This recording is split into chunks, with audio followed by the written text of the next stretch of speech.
I was on my third refill shift at Dee's Diner when my phone buzzed. Isaac had an incident. That's all the message said. No details. No call. Just cold, clinical words from his elementary school. It wasn't new. They'd flagged him before. Emotional rigidity. Fixated stares. Lack of social mirroring. But Isaac wasn't broken. He was just quiet. He liked patterns. He liked people who didn't yell. He liked sitting in corners and watching the world figure itself out. He was 7. That night, when I came home, the front door was unlocked.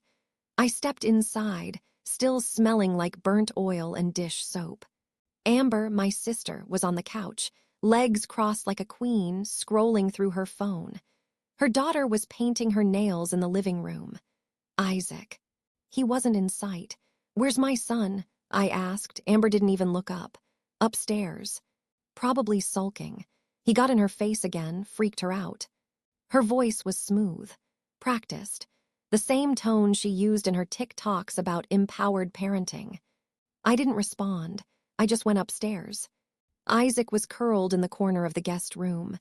Not on the bed, on the floor. His face was red. Not from crying, he hadn't cried. From something else. His eyes were glassy. His shirt collar damp. His breathing shallow. I knelt down. "What happened, baby?" He didn't speak, just pointed to a towel. It smelled strong, chemical, bitter. Then he whispered, "She sprayed me because I looked weird." I froze. "Sprayed you with what?" He pointed again, this time to a half-empty canister near the dresser. Amber's brand, one of those citrus pet odor eliminators, strong enough to make a dog flinch. I grabbed the towel, stormed downstairs. Amber was still lounging. "You sprayed my son in the face?" I said, voice shaking. She rolled her eyes. He stared at Lily like a creep. I told him to stop. He didn't, so I taught him a boundary. She said it like it was a line from a manual. Like Isaac wasn't a child, like he was a warning label. From the kitchen, my mom, sitting with her usual bowl of chips, chuckled. "At least he smells better now." My father didn't even look up from the TV. Maybe next time he'll learn not to stare at girls. That's when I felt it. The slow, sharp tear down the center of everything I still tried to believe in. That family meant safety. That silence meant peace. That love could still exist in this house. I said nothing. I picked up my son, his body limp but trusting, his face still red. I packed a bag. No one stopped me. At the door, my mother muttered, "You're overreacting. Again." Amber added, "Some of us are raising girls. Maybe you should teach that boy of yours how to behave around them." I turned around, looked at her, really looked, and said, "You're right, I should teach him. That's why we're leaving. So he never becomes like you." And then I left, into the night. No car, no money, no backup plan, just me, my son, and a conviction that was louder than anything they'd ever said. We spent the night on a friend's porch. No heat. Just a pile of blankets and the quiet breathing of my son. He didn't speak. Not because he was afraid, because he was processing. By sunrise, I'd already called the school. The woman on the line sounded tired, or maybe just indifferent. "Ms. Cole, yes, we're aware of the incident. Isaac was involved in an emotionally disruptive exchange with another student." I almost laughed. "He was sprayed in the face with a chemical aerosol, in your building. By someone who doesn't even work there." A pause, then the tone changed. "Unfortunately, we're unable to release footage involving other students without district-level clearance. You'll need to file a formal request." "Then consider this formal," I said. But I knew the game. I'd worked in customer service long enough to know how silence was used as a shield. They wouldn't give me the tape, not unless I made noise. That afternoon, I went to school in person, not as a mother, as a woman who'd been quiet one time too many. The assistant principal met me with folded arms and that corporate kindness that made my skin itch. Isaac was in violation of classroom engagement standards. Extended staring, failure to redirect. He triggered discomfort in another child. I held up a picture, Isaac's face, Red, swollen, lopsided tear tracks. And this. Is this policy too? She didn't answer. I asked again, clearly. Is my son's pain your version of behavioral correction? Still nothing. I didn't scream. I just leaned in and said, there are cameras in every hallway. If the truth is inconvenient, I'll find it elsewhere. That night, I posted in a small Richmond parents group on Facebook. Not with anger, just a question. Has anyone else had trouble accessing hallway footage after an incident? Just wondering how many of us are told to stay quiet. I expected silence. I got 6 messages in 2 hours, then one from someone I hadn't spoken to in months, Lori. She used to work part-time in school maintenance. Her message was short. Check your email in 10, not from me. 10 minutes later, I received an anonymous Dropbox link. My hands shook as I opened it. A still frame. Hallway cam. Timestamp, 11. 3 a.m. the day before. Amber, my sister, walking through the corridor, not signed in as a visitor. Holding a pink bottle. Isaac in the frame. Standing still, just watching. She didn't even hesitate. One sharp spray. He stumbled back. The hallway emptied. No staff present. Another frame, Isaac rubbing his eyes, crouching, and then nothing. Cut to black. The clip was trimmed. Cropped. The system didn't fail, it was cleaned. I closed my laptop. My whole body was still, not from fear, but from clarity. This wasn't just about Isaac anymore. It was about every child whose silence was easier to manage than their truth. And I had proof. I didn't post it, not the footage. Not the screenshots, not yet, because this wasn't a fight I could win in the comments section. Amber had an online empire, followers, sponsors, a carefully polished image of the perfect mother with perfect boundaries. And me. I was the woman who mopped up spilled coffee at 1 a.m. who lived paycheck to paycheck, whose child didn't smile for strangers.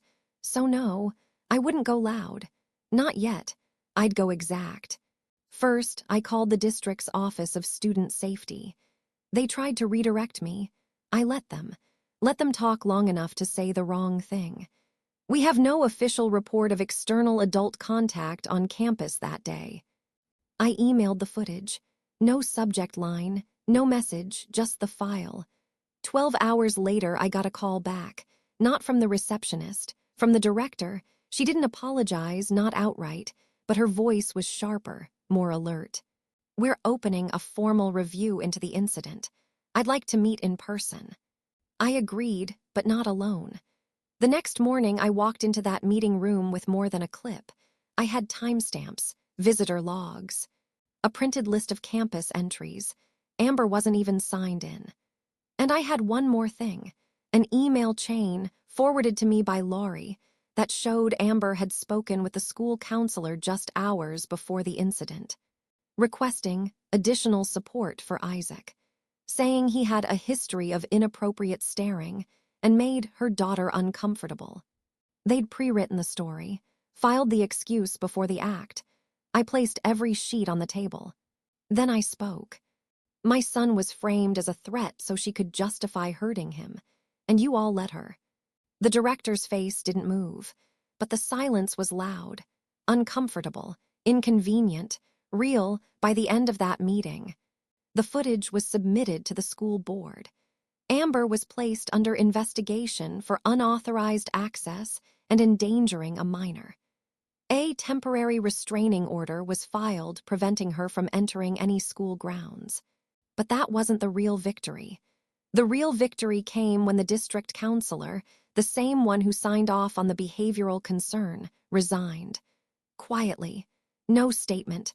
No farewell email. A week later, Isaac's file was amended. All references to emotional risk removed. His incident reclassified as unprovoked assault by a non-affiliated adult. They didn't say sorry. They didn't need to. The paperwork said it all. I didn't post the footage. I still haven't. Not because I was afraid, but because I was done handing them my rage on a plate. The silence hurt more anyway. Amber's name started disappearing from places she used to dominate. The school newsletter no longer listed her, as a parent contributor. A local brand pulled a parenting partnership for internal review. No drama, no press releases, just quiet exits. I returned to work. Double shifts at Dee's. Isaac started sleeping better, drawing more. He still flinched at certain smells, lemon cleaner, hairspray, but he was healing. And I was planning, not revenge, precision. I'd spent years biting my tongue so it wouldn't bleed. Now I used it carefully, on record. I filed a detailed report to the Virginia Board of Family Counselors. Attached Amber's videos where she mocked soft boys and sensitive kids. Clips I'd saved years ago, where she laughed about nipping weird behaviors in the bud. I didn't send it from my email. I had help.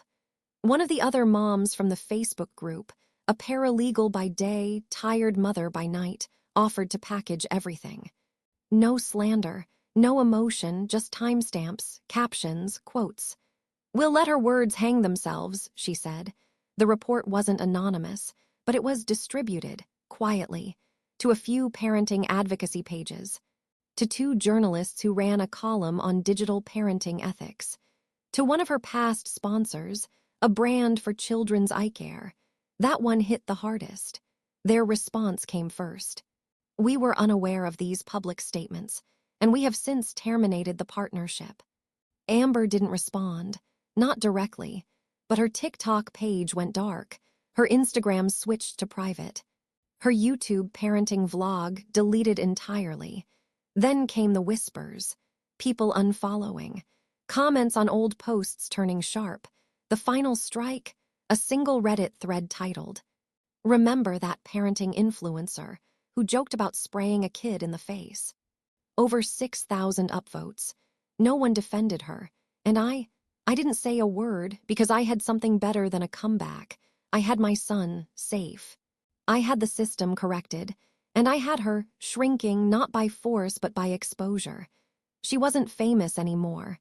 She was searchable, and when people searched, they didn't find her curated quotes or staged smiles. They found the truth. It started with a reel. Amber, eyes puffy, no makeup, sitting in a sunlit room that still looked like a set.